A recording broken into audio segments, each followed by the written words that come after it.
ये जो बच्चों को, जिसको मैं देख रहा हूँ टीवी पे, मतलब वीडियो में, जो ये लंगड़ा के चल रहे हैं, ये एक अपराध है बड़ा, ये जो पुलिस के द्वारा अपराध हुआ है। इसकी कोई जगह भारत के संविधान में नहीं है, इसकी कोई जगह भारत के कानून में नहीं। तोड़ के भाग रहा हो या पुलिस की कस्टडी को हाथ छुड़ा के या तोड़ के भाग रहा हो, तो उस समय, मैं उस पर आ रहा हूँ, उस समय के अलावा उंगली लगाने का भी कोई प्रावधान हमारे देश के संविधान और कानून में है ही नहीं।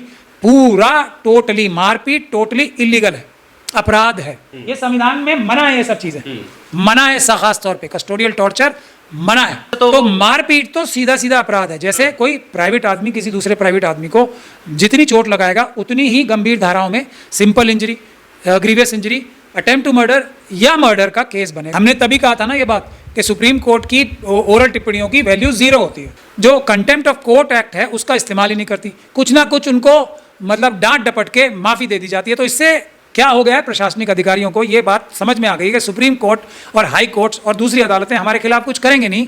हाँ, हमें थोड़ा डांट डपट करेंगी, थोड़ा सा डांट लगा देंगी कि आगे से ऐसा मत करना। अब तो पूरे देश में ये हो गया कि सुप्रीम कोर्ट को अंगूठा दिखा के इन्होंने सूरत में काम ये बुलडोजर चलाया।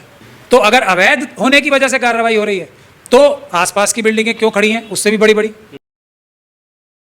सुप्रीम कोर्ट की टिप्पणी के बाद भी देश के अलग अलग राज्यों में स्थिति जस की तस बनी हुई है। ताजा मामला गुजरात के सूरत का है। ये वीडियो आप देखिएगा, ये गुजरात के सूरत की वीडियो है जहां पर बुलडोजर चलता हुआ भी नजर आया और वहां पर ये आरोप थे कि एक धार्मिक यात्रा पर पत्थरबाजी हुई है। जिस तरह पहले भी कई मामलों में आरोप के चलते घरों को ढहाया गया है। सवाल इस बात का है कि अगर घरों को बुलडोज करने का मामला सुप्रीम कोर्ट में है और सुप्रीम कोर्ट ने अगर तल्ख टिप्पणी की है तो सरकारों के ऊपर इसका कितना असर है। इसी सब पर बात करने के लिए हमारे साथ सुप्रीम कोर्ट के वकील महमूद पिराचा जी हैं। सर, सवाल ये उठता है, जेन्युइनली लोग ये सोचते हैं जब सुप्रीम कोर्ट में मामला है और सुप्रीम कोर्ट टिप्पणी भी कर चुका है तो फिर भी अगर घरों को गिराया जा रहा है तो बदलाव कहाँ हुआ? स्थिति तो वही है।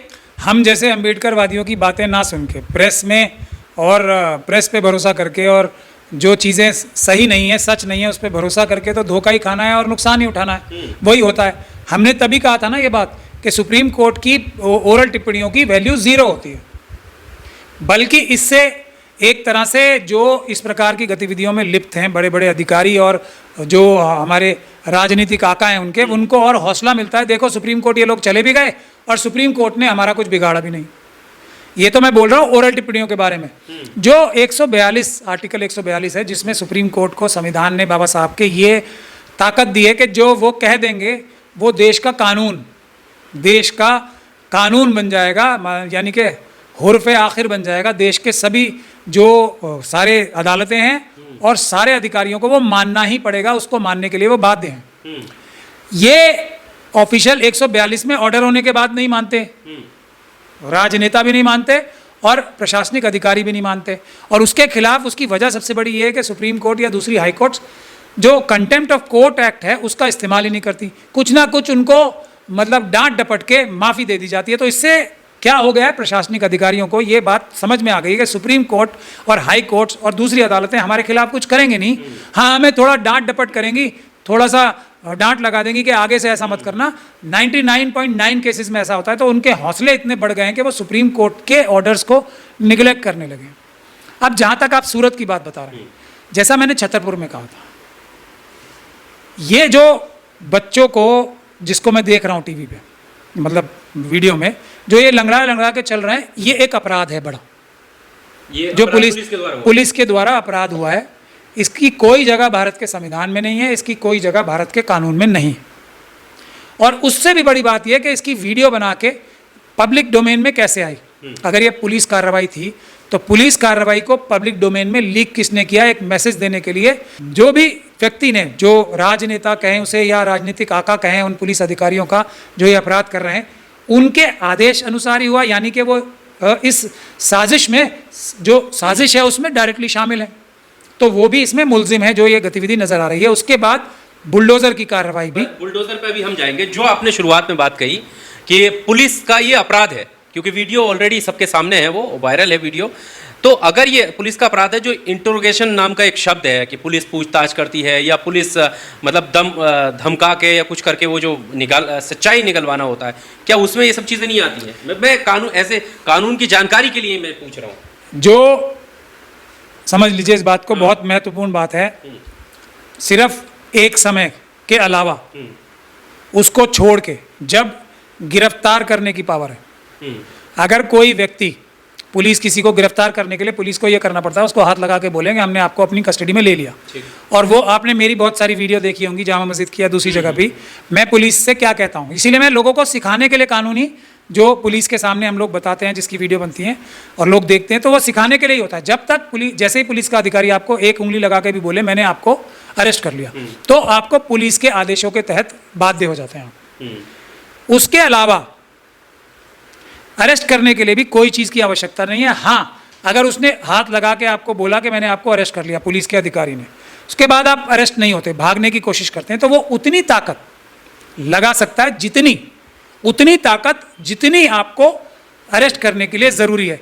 इस बात के अलावा सारे कानून में कोई प्रावधान नहीं है ताकत लगाने का, या कोई व्यक्ति जेल से तोड़ के भाग रहा हो या पुलिस की कस्टडी को हाथ छुड़ा के या तोड़ के भाग रहा हो, तो उस समय मैं उस पर आ रहा हूँ, उस समय के अलावा उंगली लगाने का भी कोई प्रावधान हमारे देश के संविधान और कानून में है ही नहीं।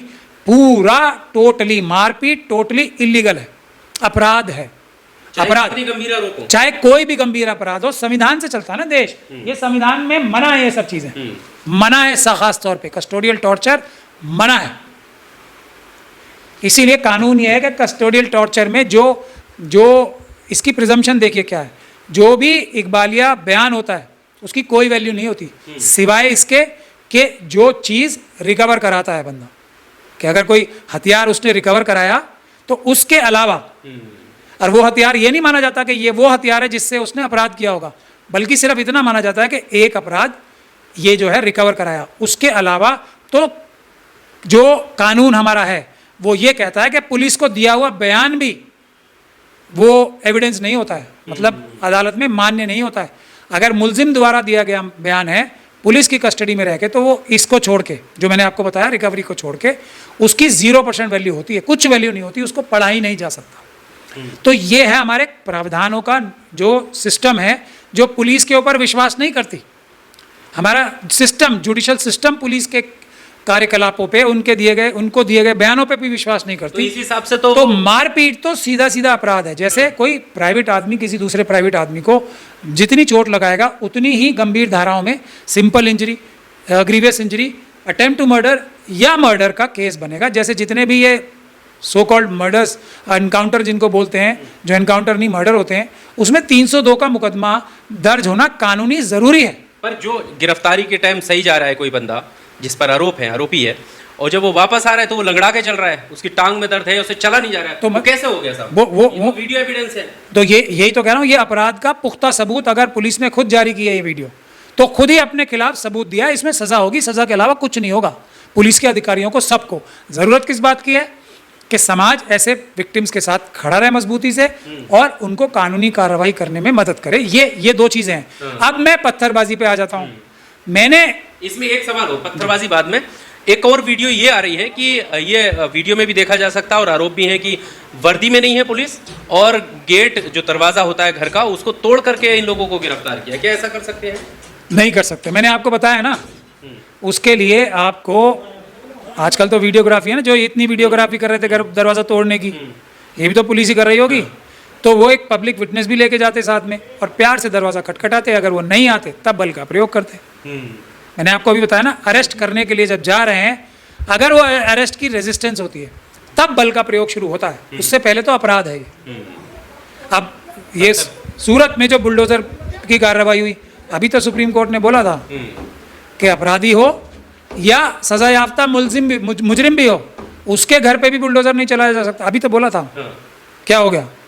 चल गया बुलडोजर, चल गया ना। तो यही मैंने आपको तो इससे जो भरोसा है, आपको नहीं लगता कि ये जनता का जो भरोसा होता है न्याय का, वो कमज़ोर होगा? बेशक बिना शक के कमज़ोर होगा, मेरी ओपिनियन पर्सनली है, सुप्रीम कोर्ट को या किसी भी कोर्ट को ओरल टिप्पणियां बिल्कुल नहीं करनी चाहिए, सिर्फ ऑर्डर पास करनी चाहिए। इसमें क्या और हो सकता था? मतलब जैसे सिर्फ कह देना कि ये गलत है, और क्या सुप्रीम कोर्ट एक्शन ले सकता था? जो नज़ीर बनता, जो माहौल, तो जो बोला है वही तो ऑर्डर करना था कि कर ही नहीं सकते। अगर करोगे तो ये कानून में प्रावधान लिखा हुआ है, वो एफआईआर दर्ज होगी आपके खिलाफ और उस पर इन्वेस्टिगेशन होगी, और वो इन्वेस्टिगेशन 1 महीने में खत्म होगी और आपका 3 महीने में ट्रायल खत्म होगा। ये भी तो बोल सकते थे। ये बोलना वो होता एक ऑर्डर पास करना, बोलने की बात नहीं कर रहा मैं, ऑर्डर पास करने की। जो बोला है वो कानूनी रूप से एकदम 100% ठीक है। कथन पे आप कंटेम्प्ट ऑफ कोर्ट नहीं लगा सकते जैसे? मैं कह रहा हूँ उसकी जब वैल्यू ही नहीं है उसकी कोई, तो आप कंटेम्प्ट क्या लगाएंगे जब कोर्ट ने आदेश ही नहीं दिया?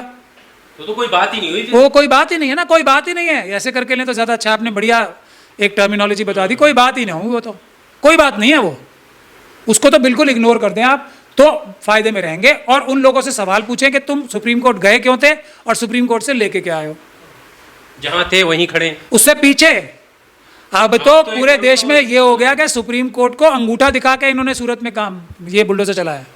अब क्या पब्लिक में मैसेज जा रहा है कि सुप्रीम कोर्ट को पुलिस जो है कुछ नहीं समझती। इससे ज्यादा नुकसान सुप्रीम कोर्ट की रेपुटेशन और उनकी इकबाल के लिए कुछ हो सकता है? एक जरूरी सवाल ये भी है कि जब ये इस तरीके की कार्रवाई होती है तो सरकारें जो अपना पक्ष रखती हैं तो ये नहीं कहती ना कि हमने ये आरोपी था इसलिए घर गिराया, वो कहती हैं अवैध था, एनक्रोचमेंट था, गिरा दिया। यही तो सुप्रीम कोर्ट ने भी कहा है कि कानूनी प्रक्रिया को फॉलो किए बगैर, और वो कानूनी प्रक्रिया घंटों में पूरी हो ही नहीं सकती, वो कानूनी प्रक्रिया। और अगर अवैध था तो उसके बराबर सारे वैध थे मकान। क्या अगर अवैध होने पे चलाया जा रहा है तो उसके बराबर में जितनी बिल्डिंग्स थी वो सारी वैध थी, उससे भी बड़ी बड़ी बिल्डिंगें बनी हुई बराबर में ही। ये बात तो तथ्यात्मक रूप से सही है ना। तो अगर अवैध होने की वजह से कार्रवाई हो रही है तो आसपास की बिल्डिंगें क्यों खड़ी हैं उससे भी बड़ी बड़ी? तो ये इस प्रकार के झूठ के लिए तो एफआईआर सुप्रीम कोर्ट को ऑर्डर करनी चाहिए थी कि जो भी व्यक्ति इस बुलडोजर का इस्तेमाल करेगा उसके खिलाफ तुरंत एफआईआर दर्ज होगी, उसके खिलाफ चार्जशीट होगी 1 महीने के अंदर अंदर, और 3 महीने के अंदर अंदर उसका ट्रायल होगा। और ट्रायल वीडियोग्राफी से होगा, सारी प्रोसीडिंग भी, इन्वेस्टिगेशन भी वीडियोग्राफी करके होगा और ट्रायल भी वीडियोग्राफी से होगा। चलिए, बहुत शुक्रिया हमारे साथ बात करने के लिए। लीगल एस्पेक्ट से अगर देखा जाए, जो वीडियो सामने आई, गिरफ्तारी की वीडियो सामने आई, जो आरोपी पुलिस कस्टडी में हैं और उनका जो वीडियो है उसको लेकर लीगल एस्पेक्ट से महमूद पराचा जी बता रहे थे कि क्या पुलिस को कितना अधिकार है और क्या कुछ कर सकती है। बहरहाल इस पूरे इंटरव्यू को लेकर आपका क्या कहना है, कमेंट बॉक्स में आकर अपनी राय जरूर दीजिएगा। शुक्रिया।